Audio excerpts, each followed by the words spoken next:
कृपया चैनल को सब्सक्राइब करें। धन्यवाद। ओम नमो भगवते वासुदेवाय नमः। राधे राधे, हरे कृष्णा।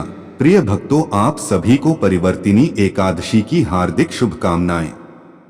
भाद्रपद मास के शुक्ल पक्ष की एकादशी को पद्म एकादशी या परिवर्तनी एकादशी कहा जाता है। पौराणिक मान्यता के अनुसार इस दिन भगवान विष्णु, जो कि चतुर्मास की योग निद्रा में सोए हुए थे, तब करवट ली थी। करवट बदलने से भगवान विष्णु का स्थान परिवर्तन होता है। इस वजह से इसे परिवर्तनी एकादशी कहा जाता है। इस दिन लोग व्रत करते हैं और विष्णु जी के वामन स्वरूप की पूजा की जाती है। माना जाता है कि इस दिन व्रत रखने से माता लक्ष्मी प्रसन्न होती है और कभी भी घर में धन की कमी नहीं होती। भक्तों, आज की अपनी वीडियो में हम आपको बताने जा रहे हैं परिवर्तिनी एकादशी की कथा। भक्तों, यह व्रत कथा भगवान श्री कृष्ण ने अर्जुन को सुनाई थी। कथानुसार त्रेता युग में युधिष्ठिर कहने लगे कि हे भगवान, भाद्रपद शुक्ल एकादशी का क्या नाम है? इसकी विधि तथा इसका माहात्म्य कृपा करके कहिए। तब भगवान श्री कृष्ण कहने लगे कि इस पुण्य, स्वर्ग और मोक्ष को देने वाली तथा सब पापों का नाश करने वाली उत्तम वामन एकादशी का माहात्म्य मैं तुमसे कहता हूं, तुम ध्यानपूर्वक सुनो। यह परिवर्तिनी एकादशी या जयंती एकादशी भी कहलाती है। इसका यज्ञ करने से वाजपेय यज्ञ का फल मिलता है। पापियों के पाप नाश करने के लिए इससे बढ़कर कोई उपाय नहीं। जो मनुष्य इस एकादशी के दिन मेरी वामन रूप की पूजा करता है, उससे तीनों लोग पूज्य होते हैं। अत मोक्ष की इच्छा करने वाले मनुष्य इस व्रत को अवश्य करें। जो कमलनयन भगवान का कमल से पूजन करते हैं, वे अवश्य भगवान के समीप जाते हैं।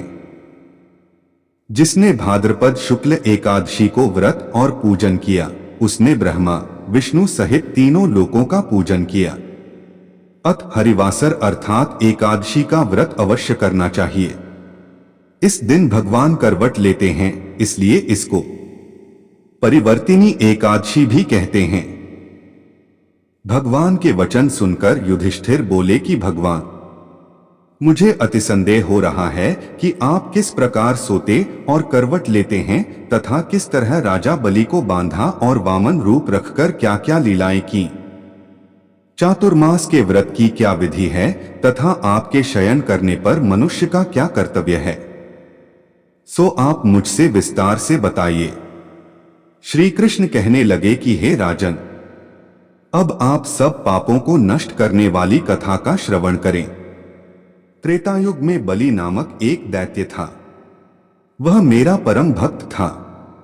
विविध प्रकार के वेद सूक्तों से मेरा पूजन किया करता था और नित्य ही ब्राह्मणों का पूजन तथा यज्ञ के आयोजन करता था। लेकिन इंद्र से द्वेष के कारण उसने इंद्रलोक तथा सभी देवताओं को जीत लिया।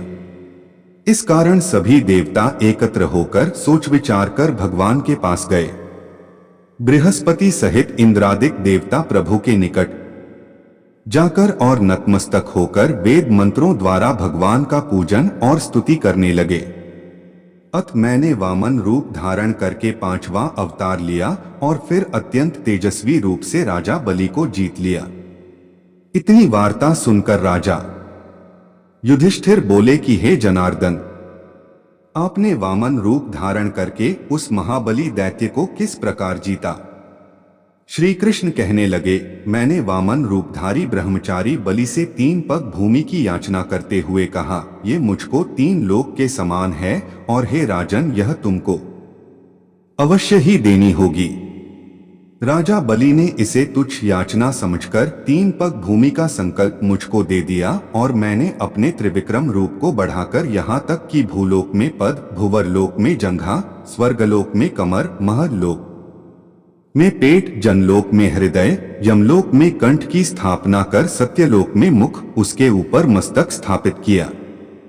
सूर्य, चंद्रमा आदि सब ग्रहगण, योग, नक्षत्र, इंद्रादिक देवता और शेष आदि सब नागगणों ने विविध प्रकार से वेद सूक्तों से प्रार्थना की। तब मैंने राजा बलि का हाथ पकड़कर कहा कि हे राजन, एक पद से पृथ्वी, दूसरे से स्वर्गलोक पूर्ण हो गए, अब तीसरा पद कहां रखूं? तब बलि ने अपना सिर झुका लिया और मैंने अपना पैर उसके मस्तक पर रख दिया, जिससे मेरा वह भक्त पाताल को चला गया। फिर उसकी विनती और नम्रता को देखकर मैंने कहा कि हे बलि, मैं सदैव तुम्हारे निकट ही रहूंगा। विरोचन पुत्र बलि से कहने पर भाद्रपद शुक्ल एकादशी के दिन बलि के आश्रम पर मेरी मूर्ति स्थापित हुई। इसी प्रकार दूसरी क्षीरसागर में शेषनाग के पष्ठ पर हुई। हे राजन, इस एकादशी को भगवान शयन करते हुए करवट लेते हैं, इसलिए तीनों लोकों के स्वामी भगवान विष्णु का उस दिन पूजन करना चाहिए। इस दिन तांबा, चांदी, चावल और दही का दान करना उचित है। रात्रि को जागरण अवश्य करना चाहिए। जो विधिपूर्वक इस एकादशी का व्रत करते हैं वे सब पापों से मुक्त होकर स्वर्ग में जाकर चंद्रमा के समान प्रकाशित होते हैं और यश पाते हैं। जो पाप नाशक इस कथा को पढ़ते या सुनते हैं उनको 1000 अश्वमेध यज्ञ का फल प्राप्त होता है। बोलिए भक्तों, श्रीमन नारायण नारायण हरि हरि, श्रीमन नारायण नारायण हरि हरि। चलिए भक्तों, अब परिवर्तिनी एकादशी की दूसरी कथा सुनते हैं।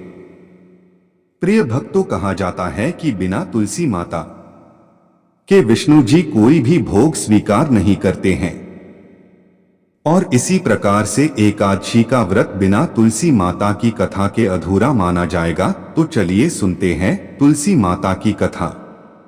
भक्तों, तुलसी से जुड़ी एक कथा बहुत प्रचलित है। श्रीमद् देवी भागवत पुराण में इनके अवतरण की दिव्य लीला कथा भी बनाई गई है। एक बार शिव ने अपने तेज को समुद्र में फेंक दिया था। उससे एक महातेजस्वी बालक ने जन्म लिया। यह बालक आगे चलकर जालंधर के नाम से पराक्रमी दैत्य राजा बना। इसकी राजधानी का नाम जालंधर नगरी था। दैत्यराज कालनेमी की कन्या वृंदा का विवाह जालंधर से हुआ। जालंधर महाराक्षस था। अपनी सत्ता के मद में चूर उसने माता लक्ष्मी को पाने की कामना से युद्ध किया, परंतु समुद्र से ही उत्पन्न होने के कारण माता लक्ष्मी ने उसे अपने भाई के रूप में स्वीकार किया। वहां से पराजित होकर वह देवी पार्वती को पाने की लालसा से कैलाश पर्वत पर गया। भगवान देवाधिदेव शिव का ही रूप धरकर माता पार्वती के समीप गया, परंतु मां ने अपने योग बल से उसे तुरंत पहचान लिया तथा वहां से अंतर्ध्यान हो गई। देवी पार्वती ने क्रुद्ध होकर सारा वृतांत भगवान विष्णु को सुनाया। जालंधर की पत्नी वृंदा अत्यंत पतिव्रता स्त्री थी। उसी के पतिव्रत धर्म की शक्ति से जालंधर न तो मारा जाता था और न ही पराजित होता था। इसीलिए जालंधर का नाश करने के लिए वृंदा के पतिव्रत धर्म को भंग करना बहुत जरूरी था। इसी कारण भगवान विष्णु ऋषि का वेश धारण कर वन में जा पहुंचे, जहां वृंदा अकेली भ्रमण कर रही थीं। भगवान के साथ 2 मायावी राक्षस भी थे, जिन्हें देखकर वृंदा भयभीत हो गई।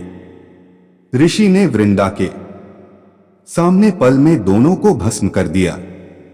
उनकी शक्ति देखकर वृंदा ने कैलाश पर्वत पर महादेव के साथ युद्ध कर रहे अपने पति जालंधर के बारे में पूछा। ऋषि ने अपने माया जाल से 2 वानर प्रकट किए। एक वानर के हाथ में जालंधर का सिर था तथा दूसरे के हाथ में धड़। अपने पति की यह दशा देखकर वृंदा मूर्छित होकर गिर पड़ी। होश में आने पर उन्होंने ऋषि रूपी भगवान से विनती की कि वह उसके पति को जीवित करें। भगवान ने अपनी माया से पुनः जालंधर का सिर धड़ से जोड़ दिया, परंतु स्वयं भी वह उसी शरीर में प्रवेश कर गए। वृंदा को इस छल का जरा आभास न हुआ। जालंधर बने भगवान के साथ वृंदा पतिव्रता का व्यवहार करने लगी। जिससे उसका सतीत्व भंग हो गया। ऐसा होते ही वृंदा का पति जालंधर युद्ध में हार गया। इस सारी लीला का जब वृंदा को पता चला तो उसने क्रुद्ध होकर भगवान विष्णु को शिला होने का श्राप दे दिया तथा स्वयं सती हो गई। जहां वृंदा भस्म हुई वहां तुलसी का पौधा उगा। भगवान विष्णु ने वृंदा से कहा, हे वृंदा, तुम अपने सतीत्व के कारण मुझे लक्ष्मी से भी अधिक प्रिय हो गई हो। अब तुम तुलसी के रूप में सदा मेरे साथ रहोगी। जो मनुष्य भी मेरे शालिग्राम रूप के साथ तुलसी का विवाह करेगा उसे इस लोक और परलोक में विपुल यश प्राप्त होगा। जिस घर में तुलसी होती है वहां यम के दूत भी असमय नहीं जा सकते। गंगा व नर्मदा के जल में स्नान तथा तुलसी का पूजन बराबर माना जाता है। चाहे मनुष्य कितना भी पापी क्यों न हो, मृत्यु के समय जिसके प्राण मंजरी रहित तुलसी और गंगा जल मुख में रखकर निकल जाते हैं, वह पापों से मुक्त होकर वैकुंठ धाम को प्राप्त होता है। जो मनुष्य तुलसी व आंवलों की छाया में अपने पितरों का श्राद्ध करता है, उसके पितर मोक्ष को प्राप्त हो जाते हैं। उसी दैत्य जालंधर की यह भूमि जलंधर नाम से विख्यात है।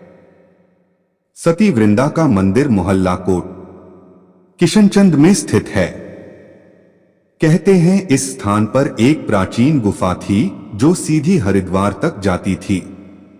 सच्चे मन से 40 दिन तक सती वृंदा देवी के मंदिर में पूजा करने से सभी मनोरथ पूर्ण होते हैं। प्रिय भक्तों, यह थी आज की कथाएं। अगर वीडियो अच्छी लगी हो तो लाइक जरूर करें।